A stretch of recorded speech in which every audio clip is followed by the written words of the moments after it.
Hello everyone, स्वागत है आपका एक और नई वीडियो के अंदर।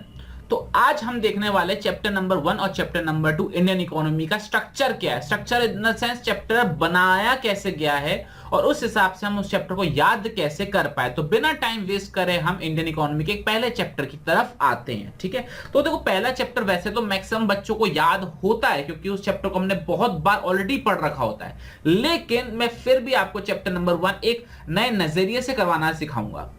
देखो हमारे पास अभी टाइम है, 30-40 दिन है अभी भी और हमारे एग्जाम में, तो ये हम स्ट्रक्चर देख सकते हैं, समझ सकते हैं। अगर आपको लगता है कि आपको चैप्टर 1 बहुत अच्छे से आता है और आपको अलग से रिवीजन की जरूरत नहीं है तो आप थोड़ा स्किप करके आगे चैप्टर 2 पर पहुंच जाना। ठीक है, नहीं है तो ये वीडियो देख लो, कोई ना कुछ तो फायदा कर ही जाएगा। तो आप सबको पता हमारे चैप्टर नंबर 1 का जो नाम है वो क्या है, Indian economy on the eve of independence. ठीक है, सबको पता है इसके बारे में। आप चाहो तो कॉपी पेन साथ लेके बैठना, शायद कुछ नोट करने का मौका मिल जाए आपको। Indian economy on the eve of independence, on the eve. ठीक है, ये हमको पता है। देखो इस चैप्टर की बनावट कितने प्यारे तरीके से करी गई है। अगर मैं आपको सिखाने की कोशिश करूं, इन्होंने सबसे पहले ये बताया, पहले पुराने लोगों को कोसा है कि उन्होंने कुछ भी डेवलपमेंट नहीं किया। तो low level of economic development, ठीक है, low level of economic development उन्होंने कोसा है कि हाँ भाई उन्होंने कुछ भी नहीं किया। ये हमको भी बताया, सर कुछ और बताओ। Low level of economic development ये उन्होंने बताने की कोशिश करी है। और इसके अंदर उन्होंने ये बताया कि कुछ लोगों ने कैलकुलेट करने की कोशिश करी थी बट हुआ ना, और ग्रोथ रेट बहुत कम था। उसके बाद उन्होंने बहुत प्यारी चीज बोली। क्या बोली? कि इन्होंने इंडियन इकोनॉमी को फोड़ दिया। क्या बोला मैंने? उन्होंने इंडियन इकोनॉमी को फोड़ दिया, FORDIIA। उन्होंने इंडियन इकोनॉमी को फोड़ दिया। फोड़ कैसे दिया? F फॉर फॉरेन ट्रेड, ठीक है, I for occupational structure, D for demographic conditions, ठीक है, I फॉर इंडस्ट्रियल सेक्टर,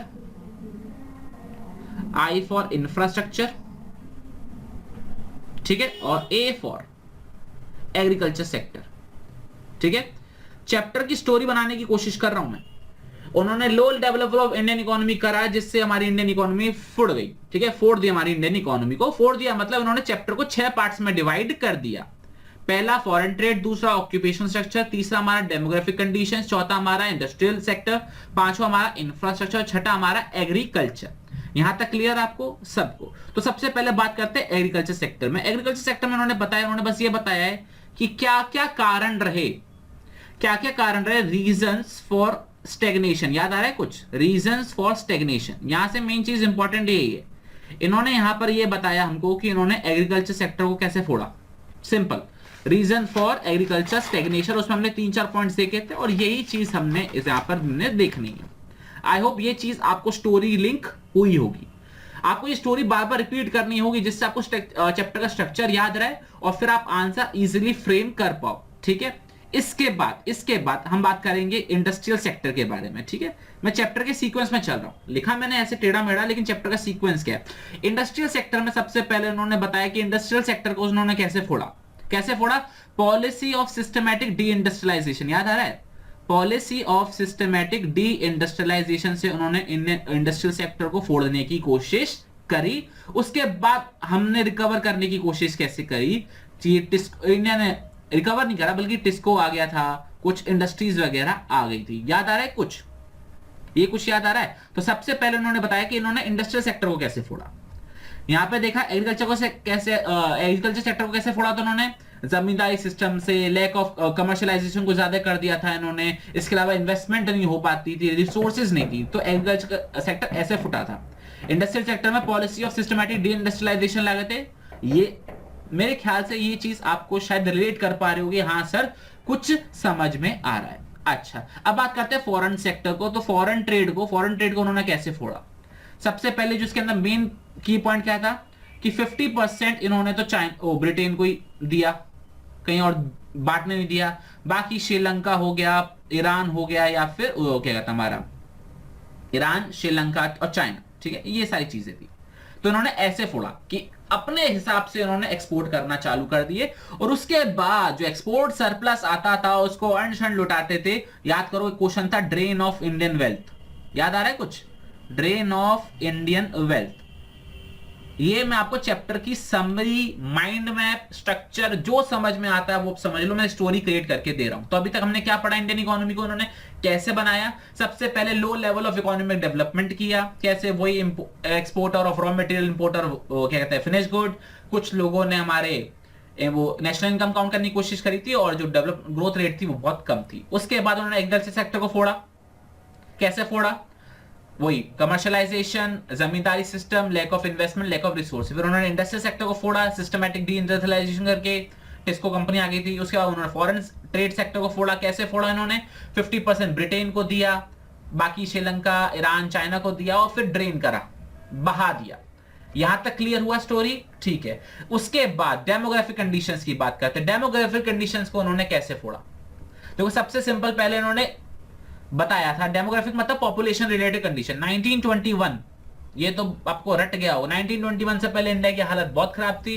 1921 के बाद कुछ हुआ, और डेमोग्राफिक कैसे फुटी हुई थी आप सबको पता ही है। इसके अंदर हमने क्या स्टोरी देखी थी? लिटरेसी रेट देखा था हमने इसके अंदर हमने डेथ रेट देखी थी, वो सारी चीजें इसके अंदर देखी थी। तो आई होप ये स्टोरी क्रिएट कर पा रहे हो कि जो हमारी पॉपुलेशन सेक्टर था वो कैसे खराब हुआ था या कितना खराब हो चुका था। याद आ रहा है आपको? आई होप ये सारी चीजें याद आ रही होंगी। ठीक है। उसके बाद ऑक्यूपेशनल स्ट्रक्चर, यहां पे जगह नहीं है तो मैं यहां पर लिख रहा हूं। ऑक्यूपेशनल स्ट्रक्चर को उन्होंने कैसे फोड़ा था, अगर आपको याद आ रहा हो तो एग्रीकल्चर सेक्टर में 70 to 75% पॉपुलेशन काम कर रही थी। ठीक है। इंडस्ट्रियल में 10% कर रही थी, सर्विस सेक्टर के अंदर 15% काम कर रही थी। याद आ रहा है? और कुछ सेक्टरों में बढ़ रहे थे, कम हो रहे थे, बढ़ रहे थे, कम हो रहे थे। ये सारी चीजें हो रही थी। आई होप ये सारी चीज आप रिलेट कर पा रहे हो कि 1 मिनट के अंदर, 5 मिनट के अंदर आपका पूरा चैप्टर गो थ्रू होने वाला है। ठीक है, ये हो रहा है। उसके बाद हम बात करने वाले हैं इंफ्रास्ट्रक्चर चैप्टर की, इंफ्रास्ट्रक्चर टॉपिक की। सबसे इंपॉर्टेंट चीज यहां पर क्या बोली गई थी सर? रेलवे के बारे में बताया गया था। इन्होंने रेलवे की वजह से 2 चीजें कर डाली थी इंडियन इकोनॉमी की। एक चीज अच्छी करी थी, एक चीज बुरी करी थी। पहले इन्होंने 2 तरीके से इंपैक्ट किया था इंडियन इकोनॉमी को। सबसे पहले जो हमारा कल्चरल बैरियर था उसको खत्म करने की कोशिश करी थी, कल्चरल बैरियर को खत्म करने की कोशिश करी थी। और दूसरा इन्होंने कमर्शियलाइजेशन को बढ़ा दिया था, मतलब सेल्फ सफिशिएंसी खराब कर दी थी इंडिया की। जो इंडिया के अंदर सामान पड़ा रहता था ना, अब वो भी उन्होंने near by airport, near by port की तरफ भेजा और उन्होंने एक्सपोर्ट करना चालू कर दिया। उसके बाद छोटी मोटी बातें बोलिए कि उन्होंने सी पोर्ट लेकर आए, ठीक है, इनलैंड वाटर ले आए जो महंगे पड़े, टेलीग्राफ लेकर आए जिससे वो अपने लॉ और ऑर्डर मेंटेन कर पाए। क्या ये चैप्टर का स्ट्रक्चर आपको समझ में आया? जो हमने बात करी मैं एक बार फिर से रिपीट करता हूं। Indian economy of the eve of independence हम कैसे याद करने वाले सर? सबसे पहले हमारा भारत आजाद हुआ था 1947 15 अगस्त को, लेकिन उससे पहले क्या हुआ था? Low level of economic development हुआ था, जिसके अंदर इंडिया को एक एक्सपोर्टर बना दिया था, इंपोर्टर बना दिया था, अगर आपको याद आ रहा हो तो। ठीक है। इसके बाद उनका फोकस क्या था? यही फोकस था कि उनको अपना प्रमोट करना है, अपना प्रोटेक्ट करना अपनी इंडस्ट्री, और उस वजह से इंडिया को इन्होंने एक्सपोर्टर और इंपोर्टर क्रिएट कर दिया था। याद आ रहा है कुछ? Low level of economic development क्यों किया था? क्योंकि उनको अपनी प्रमोट करनी थी, इसलिए हमारा लोग किया था। उनको अपनी प्रमोट करनी थी, इसलिए हमारा लोग किया था। अपने प्रमोट, अपना प्रोटेक्ट करना था, इसलिए उन्होंने क्या किया? इंडिया को एक्सपोर्टर बनाया, रॉ मटेरियल का, इंपोर्टर बनाया किस चीज का?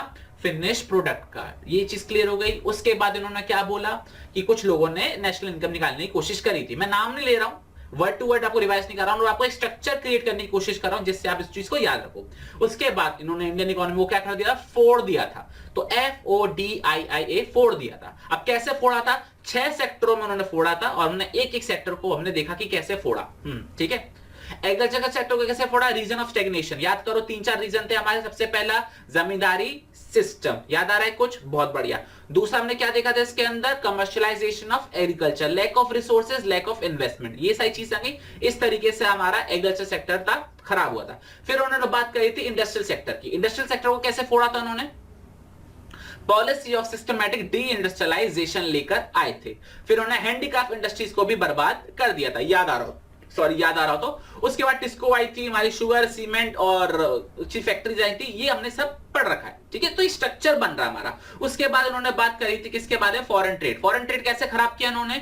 50% ब्रिटेन, बाकी कुछ परसेंट चाइना, ईरान और श्रीलंका को उन्होंने दिया और ड्रेन करा इंडियन वेल्थ को। कैसे वेल्थ किया था, उसके 3 रीजन से अगर याद आ रहा हो तो, इनविजिबल, वॉर एक्सपेंसेस या फिर ऑफिस एक्सपेंसेस, इन तीनों में उन्होंने ड्रेन करी थी इंडियन इकोनॉमी की वेल्थ। आई होप ये चीज आपको समझ में आई होगी, ठीक है। उसके बाद उन्होंने बात करी occupation structure and demography. Demography की बात कर लेते हैं पहले। 1921 से पहले हालत खराब थी, 1921 थोड़ी हालत सुधरी। क्या हालत खराब थी, लिटरेसी रेट 16%, विमेन का 7%, mortality rate, infant mortality rate और बहुत सारी चीजें हमने इसके अंदर देखी थी। उसके बाद ऑक्यूपेशन स्ट्रक्चर कैसे खराब किया, एग्रीकल्चर के अंदर 70% 75% पॉपुलेशन काम कर रही थी, इंडस्ट्रियल के अंदर 10, सर्विस के अंदर 15। कुछ बन रहा है, स्टोरी बन रही है, स्ट्रक्चर बन रहा है चैप्टर का, बहुत बढ़िया। लिखते रहना इस चीज को, चाहो तो स्क्रीनशॉट ले लो, लेकिन लिखना जरूर है, जिससे आप चैप्टर को है ना एक ही पेज के अंदर स्टोरी क्रिएट कर लो। उसके बाद अपना जो समरी पेज मैंने आपको थोड़े दिनों पहले बोला था, समरी पेज बना लो। तो आप ऐसे करोगे तो चैप्टर मजे से रिवाइज हो जाएगा। इसके बाद हम बात करने वाले थे इंफ्रास्ट्रक्चर की। इंफ्रास्ट्रक्चर में तो हमने चीज देखी रही थी कि रेलवे आया था, 2 तरीके से उन्होंने इंडियन इकोनॉमी को खराब किया था। पहले तो एक चीज अच्छी करी थी कि कल्चरल बैरियर खत्म हो गए थे, लॉन्ग डिस्टेंस ट्रेवलिंग इजी हो गई थी। लेकिन दूसरी चीज जो खराब हुई थी वो क्या हुआ था, कमर्शियलाइजेशन इतना हद तक बढ़ गया था कि इंडियन की जो सेल्फ सफिशिएंसी थी इंडियन गवर्नमेंट की, वो हमारी क्या हो गई थी, इंडियन जो सेल्फ सफिशिएंसी खराब हो गई थी। इसके बाद उन्होंने इनलैंड वाटरवेज चालू करा था, वो महंगे पड़े थे तो उन्होंने खत्म कर दिया। और देयर आफ्टर वो टेलीग्राफ लेकर आए थे, जिस वजह से वो क्या कर रहे थे, लॉ एंड ऑर्डर को मेंटेन करने वाले थे, ठीक है। इंडस्ट्रियल सेक्टर का मैं आपको एक बार अच्छे से रिवाइज कर दूं। इंडस्ट्रियल सेक्टर के उन्होंने सबसे पहले कैसे खराब किया था, वो लेकर आए थे policy of systematic deindustrialization लेकर आए थे। वही वाली चीज इसके अंदर, इंपोर्टर ऑफ फिनिश प्रोडक्ट और क्या कहते हैं एक्सपोर्टर ऑफ रॉ मटेरियल, ये चीज क्लियर हो गया। उसके बाद उन्होंने हैंडीक्राफ्ट इंडस्ट्रीज को डिक्लाइन किया और किसी को आने नहीं दिया। देयर आफ्टर उन्होंने बोला कि टिस्को वाली कंपनी आई 1907 के अंदर आई, और थोड़ी बहुत उन्होंने क्या कहते हैं सीमेंट इंडस्ट्री, रबर इंडस्ट्री, वो सारी चीजें इसके अंदर आई थी। तो मैंने आपको एक स्ट्रक्चर बता दिया कि कैपिटल गुड इंडस्ट्री भी आई थी, अगर आपको याद हो 19 इंडस्ट्रीज में 19th सेंचुरी के अंदर इंडस्ट्रियलाइजेशन थोड़ा स्टार्ट होना चालू हो गया था, लेकिन जो खराब किया, लेकिन हो गया था स्टार्ट। आई होप ये आपको एक स्ट्रक्चर क्रिएट हो गया होगा चैप्टर का।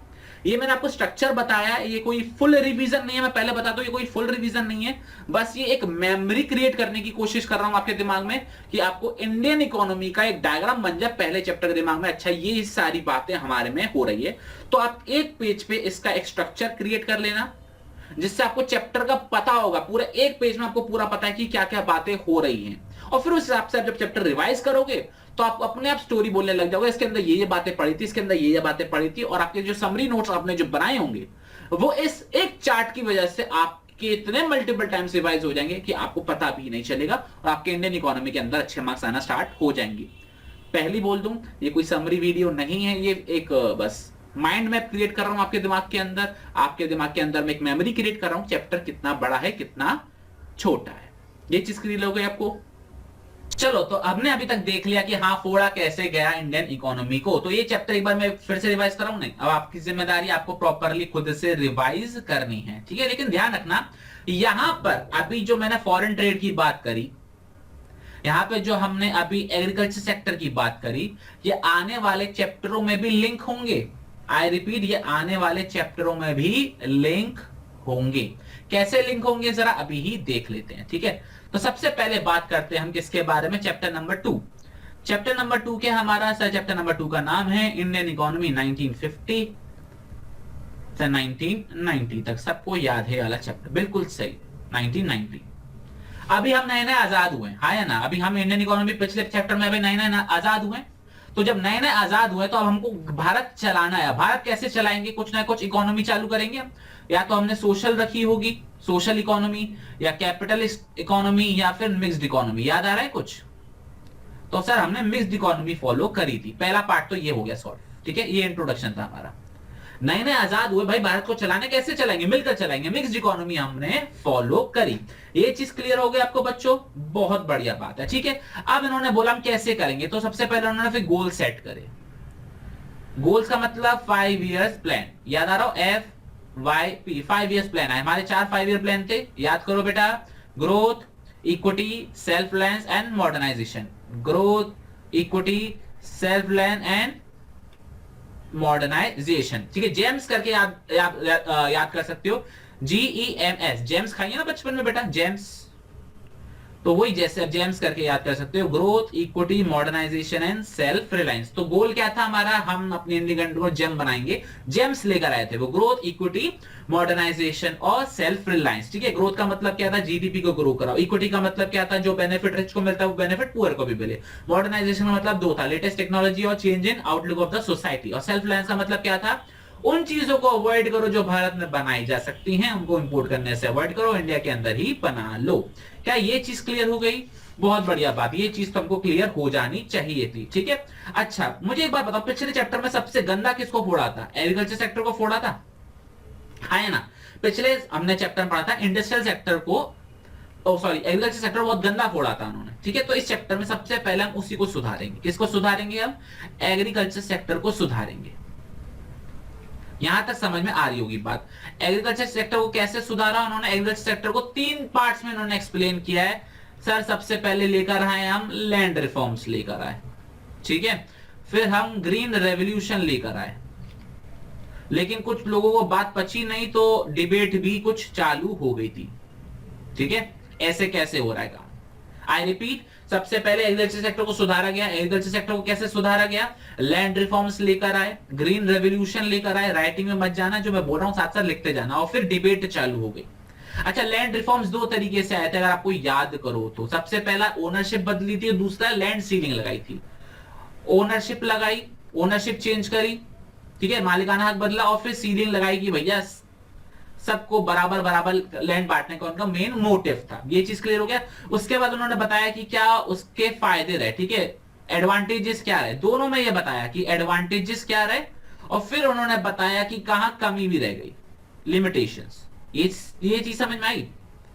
तो क्या बोला मैंने? सबसे पहले इंडियन इकोनॉमी हमारी आजाद हुई तो हमने मिक्स्ड इकोनॉमी फॉलो करी। मिक्स्ड इकोनॉमी फॉलो करने के बाद सबसे पहला दिमाग में आया, हम इंडिया को जेम कंट्री बनाना है। जेम्स लेकर आए, गोल्स लेकर आए 5 ईयर प्लान के, growth, equity, modernization of self reliance. उसके बाद जो पिछले चैप्टर में एग्रीकल्चर सेक्टर की तहसनेस हो गई थी, इसके अंदर चैप्टर को सही करने की कोशिश करी गई। 3 तरीकों से बात आगे बढ़ी। लैंड रिफॉर्म्स लेकर आए, ग्रीन रेवोल्यूशन लेकर आए, लेकिन बाद में डिबेट चालू हो गई। लैंड रिफॉर्म्स में उन्होंने 2 तरीके के रिफॉर्म्स लेकर आए थे। वो पहला क्या लेकर आए थे? ओनरशिप बदली थी, दूसरा उन्होंने लैंड सीलिंग लगाई थी। फिर ये तो मेन गोल बताए कैसे लैंड रिफॉर्म लिखा है, फिर उसके पॉजिटिव पॉइंट्स बताए, और फिर उनके नेगेटिव पॉइंट बताए कि कैसे वो फुलफिल नहीं हो पाया। ये चीज क्लियर हो गया? ठीक है। अच्छा, इससे पहले उन्होंने ये भी बताया था कि लैंड रिफॉर्म्स लाए क्यों थे। ठीक है, नीड बताई थी, लैंड रिफॉर्म्स लाए क्यों हैं, कौन कौन से लाए, क्या फायदा रहा, क्या नुकसान रहा। बनी स्टोरी। लैंड रिफॉर्म्स क्यों लाए, कैसे लगाए, क्या फायदा हुआ, क्या नुकसान हुआ। आई होप चैप्टर दिमाग में बैठ रहा होगा। फिर ग्रीन रेवोल्यूशन से, ग्रीन रेवोल्यूशन क्यों जरूरत पड़ी, नीड, क्या होता है ग्रीन रेवोल्यूशन, उसकी डेफिनेशन, कैसे उसे इंप्लीमेंट किया गया। सर हमने 2 फेज में इंप्लीमेंट किया था, याद करो। पहले मैंने बताया था पैट में लगा था, PAT, पंजाब, आंध्र प्रदेश एंड तमिलनाडु में लगा था। उसके बाद बाकी कंट्री में लगा था। ध्यान रखना 2 फेजेस में लगा था हमारा। पहले लगा था पैट में, PAT, पंजाब, आंध्र प्रदेश एंड तमिलनाडु, बाकी फिर अदर स्टेट्स में लगा था। याद आ रहा है कुछ? बिल्कुल सही। उसके बाद हमने देखे थे ग्रीन रेवोल्यूशन से क्या क्या फायदे मिले, फिर हमने देखा क्या क्या रिस्क थे ग्रीन रेवोल्यूशन के अंदर, फिर हमने देखा था गवर्नमेंट ने कैसे उन रिस्कों को खत्म करने की कोशिश करी थी। आई होप चैप्टर का स्ट्रक्चर हमारे दिमाग में बनना चालू हो गया। मैं फिर से एक बार रिपीट करता हूं। सर एग्रीकल्चर सेक्टर जो पिछले चैप्टर में तहस हुआ था, स्टेग्नेशन आ गया था, इस चैप्टर में उन्होंने 3 बातों में उन्होंने समझाया कि हमने लैंड रिफॉर्म्स लेकर क्यों आए, कैसे लैंड रिफॉर्म्स लगाए, ओनरशिप बदली और सीलिंग लगाई, उसके क्या फायदे रहे, क्या नुकसान रहे। उसके बाद ग्रीन रेवोल्यूशन क्यों लाए, क्या होता है ग्रीन रेवोल्यूशन, ये चीज क्लियर हो गया। कैसे इंप्लीमेंट किया, पहले पैट में इंप्लीमेंट किया, फिर बाकी स्टेट्स में इंप्लीमेंट किया, देयर आफ्टर उसके क्या बेनिफिट्स रहे, उसमें क्या क्या रिस्क इन्वॉल्व थे, और रिस्क इन्वॉल्व करने के लिए गवर्नमेंट ने, लास्ट में मैंने गेट सा लग रहा है वो गवर्नमेंट लिखने की कोशिश करी थी, यहाँ पे राइटिंग मेरी थोड़ी खराब आती है, उस चीज के लिए मैं माफी चाहूंगा आपसे। तो गवर्नमेंट ने क्या क्या कोशिश करी, तो गवर्नमेंट ने देखो रिस्क ये था, या ग्रीन रेवोल्यूशन में सबसे इंपॉर्टेंट बात थी कि 3 चीजें थी। क्या 3 चीजें थी?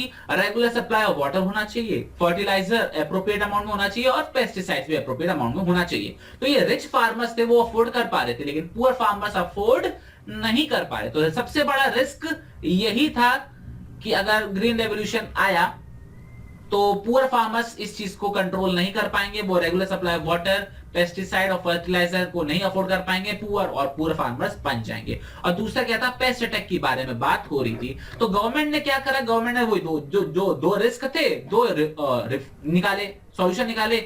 महंगा पड़ रहा है तो सब्सिडी दो, महंगा पड़ रहा है तो सब्सिडी दो, और नहीं महंगा और जो जिनको पेस्टिसाइड हो रहा था उनके लिए उन्होंने लेबोरेटरी एक्सपेरिमेंट वगैरह करना चालू कर दिए। बट यहां से जैसे सब्सिडी की बात आई तो सब्सिडी देने की वजह से डिबेट छिड़ गई कि सब्सिडी देने वाले फेवर में कितने थे और अगेंस्ट में कितने थे। ठीक है, अब कुछ होता है, कुछ बढ़िया होता है, गवर्नमेंट कुछ पॉलिसी लेकर आती है तो कुछ फेवर में बोलते हैं, कुछ अगेंस्ट में बोलते हैं। तो फेवर वालों ने बोला कि हमारे को सब्सिडी क्यों देनी चाहिए, अगेंस्ट वालों ने बोला सब्सिडी क्यों नहीं देनी चाहिए। ये चीज समझ में आई या नहीं आई आपको? बिल्कुल समझ में आ गई होगी। और उसके बाद क्या हुआ, उसके बाद इन्होंने बताया कि इन तीनों का नतीजा क्या निकला। क्रिटिकल अप्रेजल, ये जो तीनों चीजें करी हमने, लैंड रिफॉर्म्स लेकर आए, सब्सिडी लेकर आए, ग्रीन रेवोल्यूशन लेकर आए, तो उसका क्रिटिकल अप्रेजल मतलब क्या फायदा क्या नुकसान हुआ। आई होप ये चीज क्लियर हो गई होगी आपको कि सर हाँ, हमको पता लग गया कि एग्रीकल्चर सेक्टर के बारे में क्या बात हो रही है। ये चीज क्लियर हुई पिछले चैप्टर में। चलो मैं एक मिनट में फिर से रिवाइज करा देता हूँ, बोरिंग नहीं लग रहा होगा आज, मैं पक्का कह सकता हूँ। पिछले चैप्टर में देखा इंडस्ट्रियल, अगर एग्रीकल्चर सेक्टर को फोड़ा था, कैसे फोड़ा था, स्टैग्नेशन कराया था, कैसे कैसे लगाया था, वहां पर पिछले चैप्टर की बात कर रहा हूं मैं। सर जमींदारी सिस्टम आ गया था, तो जमींदारी सिस्टम हटाने के लिए उन्होंने क्या लेकर आ गए, लैंड रिफॉर्म्स लेकर आ गए। सर वहां पर प्रोडक्टिविटी अच्छी नहीं थी, इन्वेस्टमेंट अच्छी नहीं थी, तो वहां पर एक ग्रीन रेवोल्यूशन लेकर आ गए कि साइंटिफिक सीड से उन्होंने प्रोडक्शन करना चालू कर दिया, इन्वेस्टमेंट इन्होंने कम कर दी। ठीक है, उसके बाद इन्वेस्टमेंट कम करने के लैक ऑफ इन्वेस्टमेंट था, वहां पे लैक ऑफ रिसोर्सेज था, जहां पर उन्होंने सब्सिडीज देना चालू कर दिया, जिसके ऊपर डिबेट छिड़ गई थी।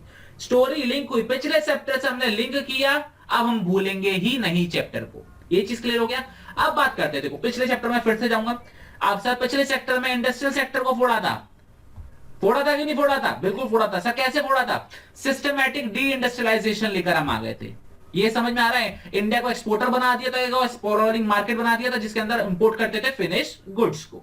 आई होप ये चीज क्लियर हो रही होगी। पिछले चैप्टर में हमने देखा था कि कैसे फोड़ा था, इस चैप्टर में देखेंगे कैसे सुधारने की कोशिश करी थी, अगर आपको याद आ रहा हो तो। अब बात करते हैं हम इंडियन ट्रेड के बारे में, बात करते हैं इंडस्ट्री के बारे में, बात करते हैं और ट्रेड के बारे में बात करते हैं। जैसे कि पिछले चैप्टर में हमने देखा था कि डिक्लाइन करा गया था, इंडस्ट्रियल सेक्टर को डिक्लाइन किया गया था, हैंडीक्राफ्ट इंडस्ट्रीज को भी डिक्लाइन किया था। बट यहां पर इन्होंने बोला, हमने तीन चीजों से, क्या बोला मैंने, तीन चीजों से इंडस्ट्रियल सेक्टर को प्रमोट करने की कोशिश करी। सबसे पहले पब्लिक प्राइवेट पार्टनरशिप आई थी, अगर आपको याद हो क्या आई थी, पब्लिक प्राइवेट पार्टनरशिप आई थी, जिसमें गवर्नमेंट का मेजर रोल था, जिसमें गवर्नमेंट ने मेजर रोल प्ले किया था, पब्लिक सेक्टर ने मेजर रोल प्ले किया था in comparison to private sector. क्यों? इसके उन्होंने दो कारण बताए थे। पहला कारण उन्होंने क्या बताया था कि गवर्नमेंट का कंट्रोल ज्यादा क्यों है, पहला पैसा नहीं था प्राइवेट सेक्टर के पास, दूसरा पैसा था भी तो उनको लगता नहीं था कि प्रॉफिट कमा पाएंगे, क्योंकि सेक्टर बहुत छोटा है। याद आ रहा है? तो पहला उन्होंने बताया पब्लिक प्राइवेट की जो पार्टनरशिप हुई थी। दूसरा इन्होंने क्या बताया इसके अंदर, वो लेकर आए आईपीआर लेकर आए। याद करो, दूसरा आईपीआर आया था इंडस्ट्रियल पॉलिसी रेजोल्यूशन 1956, जो कि कितने पार्ट्स में डिवाइडेड था? तीन पार्ट्स में डिवाइडेड था, schedule A, schedule B, schedule C. Schedule A क्या था, जो सिर्फ गवर्नमेंट करेगी। शेड्यूल बी क्या था, गवर्नमेंट चालू करेगी लेकिन सप्लीमेंट प्राइवेट सेक्टर करेगी। तीसरा जिसमें प्राइवेट सेक्टर भी आ सकता है। याद आया? आईपीएल लेकर आए थे, उसके बाद उसी के अंदर उन्होंने बताया था लाइसेंसिंग प्रोसीजर लेकर आए थे। लाइसेंसिंग कितनी खतरनाक करी थी इन्होंने, प्रोडक्शन बढ़ाना है तो लाइसेंस, बंद करना है तो लाइसेंस, नहीं ब्रांच ओपन करनी है तो लाइसेंस, तो हर एक चीज के अंदर उन्होंने लाइसेंस घुसेड़ दिया था, बुरी तरीके से घुसेड़ दिया था। याद आ रहा है कुछ? ठीक है। उसके बाद उन्होंने एसएसआई लेकर आया, small scale industry. Small scale industries कौन सी होती है? जिसमें मिनिमम इन्वेस्टमेंट या मैक्सिमम इन्वेस्टमेंट जो उन्होंने इतनी करोगे तो वो स्मॉल स्केल इंडस्ट्रीज कहलाई जाएगी। अच्छा, स्मॉल स्केल इंडस्ट्रीज को प्रमोट करने के लिए उन्होंने कुछ स्टेप्स उठाए थे। याद करो, कुछ स्टेप्स उठाए थे प्रमोट करने के लिए। सर क्या स्टेप्स उठाए थे? सबसे पहले तो वही ग्रांट्स, कमीशन, वो ग्रांट्स दी थी, सब्सिडीज दी थी, और दूसरा प्रोटेक्शन दिया था। कहां से प्रोटेक्शन दिया था? फॉरेन कंपटीशन से दिया था। याद आ रहा है? प्रमोट करने के लिए उन्होंने दो सारे स्टेप्स उठाए थे, प्रमोट किया था। प्रमोट कैसे किया था? एक तो प्रोटेक्शन दिया था उन्होंने, और दूसरा उन्होंने कंसेशन वगैरह दिए थे। अगर आपको ये सारी चीजें याद आ रही हो तो हमको पता लग रहा होगा। ठीक है, ये क्लियर हो गया हमारा इंडस्ट्रियल सेक्टर भी, कि कैसे उन्होंने सिस्टमैटिक डी इंडस्ट्रियलाइजेशन किया था, हैंडीक्राफ्ट इंडस्ट्री डिक्लाइन कर दी थी, टिस्को वगैरह थोड़ी बहुत चालू हो गई थी। लेकिन इस चैप्टर में उन्होंने बताया कि इन्होंने इंडस्ट्रियल सेक्टर को कैसे डेवलप करने की कोशिश करी। 3 पार्ट्स में इन्होंने बताया। पहला, पब्लिक प्राइवेट इन्होंने इंडस्ट्रियल डेवलपमेंट कैसे किया। गवर्नमेंट का रोल ज्यादा था, गवर्नमेंट मतलब पब्लिक सेक्टर का रोल ज्यादा था। कैसे रोल ज्यादा था, याद करो तो, प्राइवेट कम हो गया था ना, प्राइवेट पीछे हट गया था। क्यों हट गया था सर, पैसा नहीं है, पैसा है तो मार्केट उतना बड़ा नहीं है, ये चीज समझ में आ गई। फिर आईपीएल लेकर आए, 3 पार्ट्स में आईपीएल लेकर आए। स्केड्यूल से कुछ जो गवर्नमेंट करेगी, कुछ जो प्राइवेट करेगी, कुछ जो गवर्नमेंट चालू करेगी सप्लीमेंट प्राइवेट करेगी। फिर इंडस्ट्रियल लाइसेंसिंग आ गई, और इंडस्ट्रियल लाइसेंसिंग बहुत खतरनाक लेकर आए थे। प्रोडक्शन बढ़ाना हो तो उनके पीछे कारण था, आप इतना ज्यादा प्रोडक्शन ना कर दो कि प्राइसेस कम हो जाए या फिर ओवर सप्लाई हो जाए। ये सारी चीजें उन्होंने बताई थी। उसके बाद एसएसआई को प्रमोट करने की कोशिश करी थी। एसएसआई लेकर आए थे इंडस्ट्रियल सेक्टर को प्रमोट करने के लिए, और प्रमोट करने के लिए उन्होंने 2 स्टेप्स उठाए थे। सबसे पहला, फॉरेन कंपटीशन से प्रोटेक्शन दी थी। सॉरी, एसएसआई के अंदर उन्होंने बिग कंपनी से प्रोटेक्शन दी थी। एसएसआई को, स्मॉल स्केल को बिग कंपनी से प्रोटेक्शन दी थी और कंसेशन वगैरह दिए थे। आई होप ये सारी चीजें क्लियर हो गई होंगी। हाँ सर, हमने एग्रीकल्चर सेक्टर को कैसे रिकवर किया ये देख लिया। सर हमने इंडस्ट्रियल सेक्टर को कैसे रिकवर किया ये देख लिया। अब हम देखेंगे फॉरेन ट्रेड को कैसे रिकवर किया। फॉरेन ट्रेड में हमने बच्चों क्या देखा था, आधे से ज्यादा एक्सपोर्ट कहां की तरफ हो रहा था, ब्रिटेन की तरफ हो रहा था। सर डिबेट वाला पॉइंट समझ नहीं आया। देखो यहां पर बात हो रही है डिबेट की, ठीक है। मैं पहले बता दूं, मैं समरी नहीं बता रहा हूं, आपको सिर्फ एक चैप्टर स्ट्रक्चर कर रहा हूं। देखो यहां पर मैंने बोला था कि जो ग्रीन रेवोल्यूशन के अंदर जो स्मॉल फार्मर्स थे वो अफोर्ड नहीं कर पा रहे थे, regular supply of irrigation afford नहीं कर पा रहे थे, रेगुलर सप्लाई ऑफ क्या कहते हैं पेस्टिसाइड और फर्टिलाइजर अफोर्ड नहीं कर पाए तो फार्मर्स को उन्होंने सब्सिडीज दी, सस्ता सामान दिया। लेकिन सस्ता सामान देने के चक्कर में, सब्सिडीज देने के चक्कर में, क्योंकि ये ना बोझ पड़ता है, गवर्नमेंट के फाइनेंशियल बोझ पड़ता है, तो सब डिबेट छिड़ गई, सब्सिडीज देनी चाहिए या नहीं देनी चाहिए। तो कुछ ने फेवर में बोला, कुछ ने अगेंस्ट में बोला था। क्या बोला था, आप बुक में के अंदर आप इस चीज को पढ़ सकते हो, ठीक है। अच्छा देखो यहां पर मैं बात कर रहा था एग्रीकल्चर सेक्टर का हमारा रिकवर हो गया, इंडस्ट्रियल सेक्टर का हमको समझ में आ गया। हम बात करने वाले फॉरेन सेक्टर की। तो फॉरेन सेक्टर को उन्होंने कैसे किया, सबसे पहले उन्होंने बोला कि यार देखो, इंडिया को एक्सपोर्टर बना दिया था, बुरी तरीके से बना दिया था, इंपोर्टर फिनिश गुड का प्रोडक्ट मतलब ड्रेन ऑफ इंडियन वेल्थ कर दिया था। अब इन्होंने बोला नहीं, हम क्या लेकर आएंगे, इंपोर्ट सब्स्टिट्यूशन पॉलिसी लेकर आएंगे। ध्यान रखना ये चैप्टर का अगला पार्ट, इसी के अंदर अगला पार्ट है, यहां से चैप्टर का मेन पार्ट है जो भी अगले पेज पे जा रहा है। इंपोर्ट सब्स्टिट्यूशन याद आ रहा है, इंपोर्ट सब्स्टिट्यूशन आया था। इंपोर्ट सब्स्टिट्यूशन का मतलब क्या होता है कि हमको उस चीज का इंपोर्ट अवॉइड कर देना चाहिए जो इंडिया के अंदर बनाया जा सकता है। और इंपोर्ट सब्स्टिट्यूशन के लिए उन्होंने 2 चीजों पे फोकस किया। एक तो फोकस किया टैरिफ पर, टैरिफ मतलब टैक्स रेट्स, और दूसरा कोटास पर, ठीक है। टैरिफ में मतलब उन्होंने टैक्स रेट इंक्रीज कर दिया जिससे कम लोग खरीदे, और जो लोग अफोर्ड कर पा रहे थे, खरीद पा रहे थे, उनके ऊपर कोटा लगा दिया। कोटा मतलब क्वांटिटी का रिस्ट्रिक्शन लगा दिया कि आप इतनी क्वांटिटी से ज्यादा नहीं खरीद सकते। ये चीज क्लियर हो गया। अब बात आती है सर क्यों इंपोर्ट सब्स्टिट्यूशन क्यों किया, व्हाई इंपोर्ट सब्स्टिट्यूशन।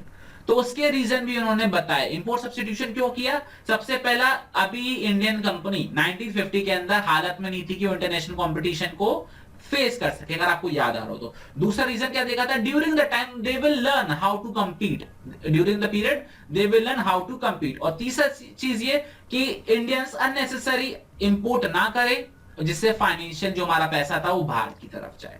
तो उन्होंने बोला व्हाई इंपोर्ट सब्स्टिट्यूशन। ये चीज क्लियर हो गया, ओके। लेकिन अगला सवाल क्या आया, इंपोर्ट सब्स्टिट्यूशन क्यों नहीं करना चाहिए था। क्रिटिसिज्म हुआ, क्या हुआ, क्रिटिसिज्म हुआ। तुम तो बच्चों की तरह हो ना कि आपने आंचल में छुपा लिया। अगर देखा जाए तो डोमेस्टिक इंडस्ट्रीज को क्रिटिसिज्म फेस हुआ कि आपने अपने इंपोर्ट सब्स्टिट्यूशन ला के आपने तो इंडस्ट्रियल इंडियन सेक्टर को, इंडियन इंडस्ट्रीज को आपने अपने आंचल में छुपा के चल रही गवर्नमेंट कि इसको किसी की नजर न लग जाए। तो लोगों ने क्रिटिसाइज किया कि आप इंपोर्ट सब्स्टिट्यूशन क्यों कर रहे हो। तो उन्होंने बोला कि इसके डिसएडवांटेजेस क्या हैं इंपोर्ट सब्स्टिट्यूशन के। अगर आपने बाहर के लोगों को आने से मना कर दोगे तो नुकसान होगा। किस चीज का नुकसान होगा, लोग मोटिवेट ही नहीं होंगे काम करने के लिए। अरे बाहर का कंपटीशन आएगा नहीं, जो हम बनाएंगे वही बिकेगा, ना तो क्वालिटी इंप्रूव करेंगे। समझ पा रहे हो, क्वालिटी इंप्रूव नहीं करेंगे। और इंडियन सेक्टर को, इंडियन लोगों को वही खरीदना पड़ेगा जो इंडियन सेक्टर बनाएगा। उनके पास चॉइस नहीं होगी कि वो बाहर की कोई चीज खरीद पाए तो।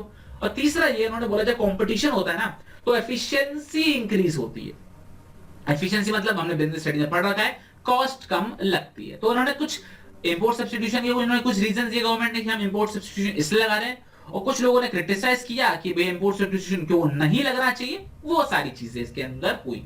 आई होप ये सारी चीजें समझ में आ रही होंगी। और इसके बाद इन्होंने बताया कि अभी तक जो हमने पॉलिसीज ली, पॉलिसीज किस चीज की ली, हमने पिछले वाले टॉपिक में हमने क्या देखा था, हमने public private partnership, IPR, SSI लेकर आए, और यहां पर हमने इंपोर्ट सब्स्टिट्यूशन लेकर आए। तो इसका हमारे इंडस्ट्रियल डेवलपमेंट पे क्या फर्क पड़ा, हमारे इंडस्ट्रियल डेवलपमेंट पे क्या फर्क पड़ा, ये बताया इन्होंने हमको इस पर्टिकुलर चैप्टर के अंदर कि जीडीपी कितना इंक्रीज हुआ, स्मॉल स्केल इंडस्ट्रीज को प्रमोट करने से क्या फायदा पहुंचा हमारा, ठीक है, इंपोर्ट सब्स्टिट्यूशन से क्या फायदा पहुंचा, लाइसेंसिंग पॉलिसी से क्या फायदा हुआ, क्या नुकसान हुआ, वो सारी चीजें इन्होंने इस पर्टिकुलर चीज के अंदर बताई है। ठीक है, अब मैं एक चैप्टर को एक पेज पर फटाफट से सम अप कर रहा हूं। सबसे पहले बात करूं हमारे चैप्टर नंबर 2 की। तो चैप्टर नंबर 2 की स्टार्टिंग में इन्होंने बोला कि भैया मिक्स्ड इकोनॉमी फॉलो करी, याद आ रहा है, ठीक है। उसके बाद वो गोल्स लेकर आए, गोल्स में इंडिया को जेम्स बनाना था, GEMS, हमारे 5 गोल्स, ठीक है। उसके बाद एग्रीकल्चर सेक्टर को उन्होंने 3 तरीके से सुधारने की कोशिश करी, लैंड रिफॉर्म्स लेकर आए, ग्रीन रेवोल्यूशन लेकर आए, और फिर डिबेट छिड़ी, याद आ रहा है। उसके बाद हमारा कौन सा आया, इंडस्ट्री और ट्रेड के बारे में आया। इंडस्ट्री से ट्रेड को भी उन्होंने 3 तरीके से सुधारने की कोशिश करी पब्लिक प्राइवेट के चक्कर में। दूसरा हमारा क्या कहते हैं, आईपीआर आ गया था, इंडस्ट्रियल पॉलिसी रेजोल्यूशन 1956। और तीसरा स्मॉल स्केल इंडस्ट्रीज को उन्होंने प्रमोट करने की कोशिश करी थी, SSI, याद आ रहा है, बिल्कुल सही। इसके बाद उन्होंने इंपोर्ट सब्स्टिट्यूशन लेकर आए थे फॉरेन ट्रेड को सुधारने के लिए। इंपोर्ट सब्स्टिट्यूशन उन्होंने टैरिफ्स लगाए और कोटास लगाए। फिर सवाल आया कि हम ऐसा क्यों कर रहे हैं, वाई इंपोर्ट सब्स्टिट्यूशन, और फिर उनको क्रिटिसिज्म का सुनना भी पड़ा कि क्यों गलत कर रहे हो, ऐसा नहीं करना चाहिए। और लास्ट में उन्होंने देखा कि ये जो पॉलिसीज ली हैं इसका हमारा इंडस्ट्रियल डेवलपमेंट पे क्या असर पड़ा, इंडस्ट्रियल डेवलपमेंट पे क्या असर पड़ा, ठीक है, कि आईपीपीआर का क्या पड़ा, इंडस्ट्रियल पॉलिसी रेजोल्यूशन का पड़ा, स्मॉल स्केल इंडस्ट्रीज का पड़ा, टैरिफ कोटास का इंपोर्ट सब्स्टिट्यूशन पे क्या फर्क पड़ा। तो ये सारी चीजें इसके अंदर बताई गई हैं। आई होप ये स्ट्रक्चर आपको फायदा देगा, आपको समझ में आ रहा है कि चैप्टर के अंदर क्या कहानी चल रही है, और अब शायद अब आपको लर्न करने में थोड़ी सी आसानी होगी। मेरा इस लेक्चर का, इस वीडियो के सेशन का मेन मोटिव यही था कि आपको मैं ये समझा पाऊं कि इंडियन इकोनॉमी इतनी बोरिंग है नहीं जितनी हमको लगती है। बट ये रियलाइज करते करते हम एक्सटेंशन टाइम में चल रहे हैं, लेकिन हमको फाइनली रियलाइज हो रहा है कि हाँ, इंडियन इकोनॉमी इतनी बुरी भी नहीं है। तो that's it for the today's session. आपसे मुलाकात होगी चैप्टर नंबर 3 और चैप्टर नंबर 4 के साथ अगली वीडियो के अंदर। टिल देन अच्छे से पढ़ते रहिए और अपना और अपने परिवार का ख्याल रखिए, अननेसेसरी बाहर ना जाइए, भाई जान है तो जहान है, ठीक है ना। चलिए, जय हिंद, जय भारत, टाटा, बाय बाय।